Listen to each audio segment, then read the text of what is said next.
President Biden is criticizing Republican governors who have sent buses and planes of migrants to so-called sanctuary cities in the Northeast in an attempt to force Democratic leaders to deal with the influx of asylum seekers.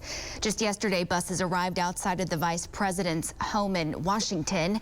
Now, this afternoon, the moderator of CBS's Face the Nation, Margaret Brennan, joins us live from D.C. to break down how the White House is responding. Margaret, thank you for taking the time to speak with us. Can the federal government do anything to stop this?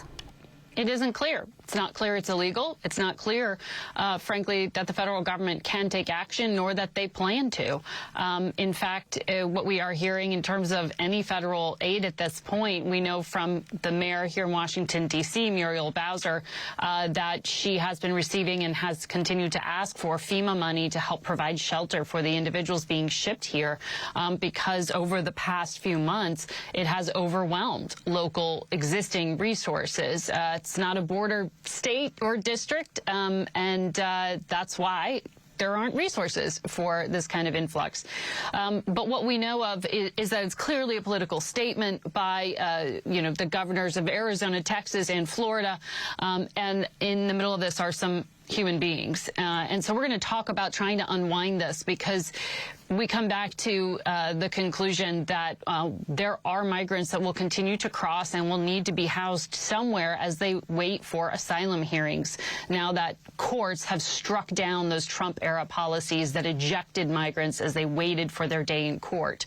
We're going to talk about this complex issue with Henry Cuellar, a border congressman from Texas, a Democrat. We'll also speak with Jay Johnson, a former Homeland Security Secretary who has dealt with some of these complex issues in the past. And certainly complex, not going away anytime soon. Hey, let's switch gears now to the ongoing war in Ukraine. This week, Ukrainian forces uncovered mass graves in a city reclaimed from Russian forces.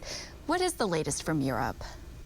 We are going to speak with the Prosecutor General of Ukraine. He is coming here to Washington to ask for help, and he's going to be on our show Sunday to lay out what they're asking the U.S. government for as they investigate these alleged war crimes, including this latest mass grave that you may have seen images of that was just recently uncovered in an area called Izium, one of the places that the Ukrainian military has taken control of as they've pushed back those Russian forces. And it's brutal. This isn't just standard warfare. This is going beyond the agreed upon international standards of engagement. And the question is whether there is any accountability. Russia's continuing to do this, according to Ukrainian officials, despite international condemnation. So we want to talk about that and what the investigation has brought to light so far. We'll be looking forward to that conversation. Margaret, thank you so much for your time this afternoon.